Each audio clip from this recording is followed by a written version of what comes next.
ሰላም፣ ይሄ ስቶይሲዝም ክፍል 5 ነው። ስለ ኢፒክቴተስ ነው። ኢፒክቴተስ እንግዲህ ታዋቂ ከሆኑት የሮም ስቶይክ ፊሎሶፈሮች ውስጥ አንዱ ነው። ግን እንደ ሌሎቹ ንጉሥ ወይም ትልቅ ቦታ ላይ ነበረ ሰው አልነበረም፣ ባሪያ ነበረ። እንደውም ስሙ ራሱ ኢፒክቴተስ ማለት ተገኝቶ የተወሰደ ጌንድ ወይም አኳየርድ ማለት ነው።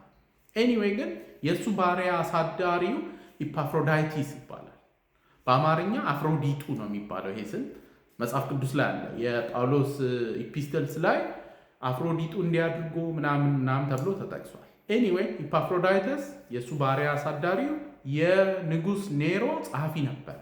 ስለዚህ በሱ ስር ያሉ ባሪያዎቹ ኮኔክሽን ነበረ፣ ተራ ባሪያ አልነበረም ማለት ነው። እና ፊሎሶፊን ለመማር እድሉን አገኘ። ሌላኛው እንግዲህ ኢፒክቴተስ በልጅነቱ እግሩ ተሰብሮ እያነከሰ ነው የሚሄደው። አንዳንድ ቦታዎች ላይ አሳዳሪው ነው እግሩን የሰበረው ይባላል። አንዳንድ ቦታዎች ላይ በልጅነት በማጋጥሞት ነው ይላል። ኤኒዌይ ግን እያነከሰ ነው የሚሄደው። እሱ ግን ራሱን እንደ አካል ጉዳተኛ አይቆጥርም። ኢፒክቴተስ በጣም የሚያተኩረው ምን ላይ ነው?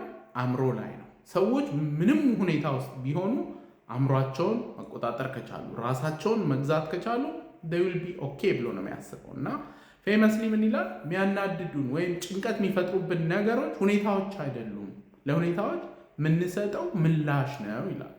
እና ሰዎች ልናደርግ የምንችለው ሁኔታዎችን ለመለወጥ መሞከር ሳይሆን እንዴት እንደምናይ ነገሮችን፣ እንዴት እንደምናስብ፣ ከዛ የራሳችንን ድርጊት ትኩረት አድርገን እሱ ላይ እስከሰራን ድረስ መለወጥ እንችላለን ብሎ ነው የሚያስበው። እና ይሄ በጣም በጣም ወሳኝ ነገር ነው የአእምሮ ሕክምና ላይ። ለምንድን ነው? ሁላችንም የሆነ አዛ የሚያደርግ አለቃ ሊያጋጥመን ይችላል። ቤተሰብ ዘመድ ውስጥ አስቸጋሪ ሰዎች አሉ። አንዳንድ ጊዜ ከጓደኞቻችን መሃል የሚያናድዱን አይጠፉም። እና እንደዚህ ሲሆን እንግዲህ ራሳችን ላይ ፎከስ ካላደረግን ወይ እናጉረመርማለን፣ ትችት እንሰነዝራለን፣ ወይም ደግሞ ሀሜት ውስጥ እንገባለን።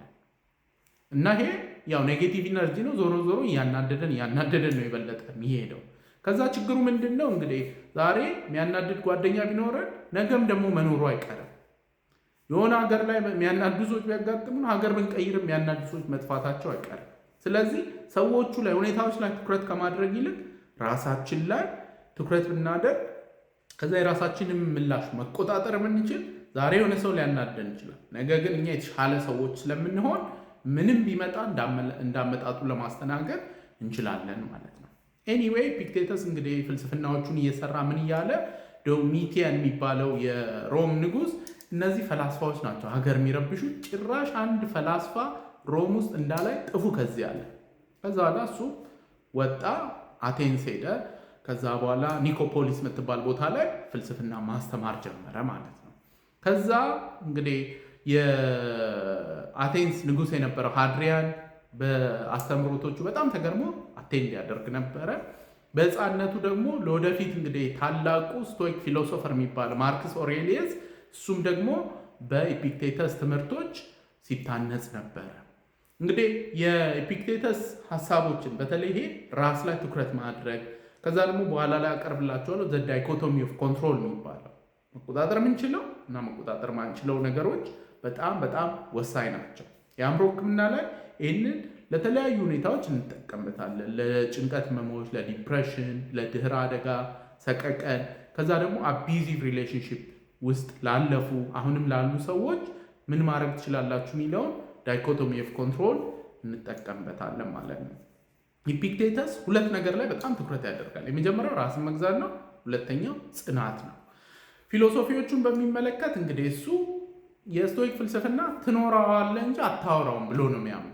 ስለዚህ የተጻፈ ነገር ብዙ አናገኝም። ግን የእሱ ደቀ መዝሙር የነበረው ደግሞ አሪየስ የጻፋቸው ኖቶች አሉ። እነሱ ናቸው እስካሁን የምንጠቀምባቸው። ይሄ እንግዲህ ከዜን ቡዲዝም ጋር ያመሳስለዋል። ዜን ቡዲስቶችን እስኪ ስለ ዜን ቡዲዝም አስረዱ የምትላቸው ትኖረዋለህ እንጂ አታወራውም ብለው ጥለው ነው የሚሄዱ። ከፈለክ ግን መማር ናና እኛ ጋር 7 ዓመት በአርምሞ ቁጭ ብለህ ይገባሃል ይሉሃል። እሱ እንግዲህ አንተ ምርጫ ነው ማለት ነው። ለዛሬ ኢፒክቴተስን ነው ይዤላቸው የመጣሁት።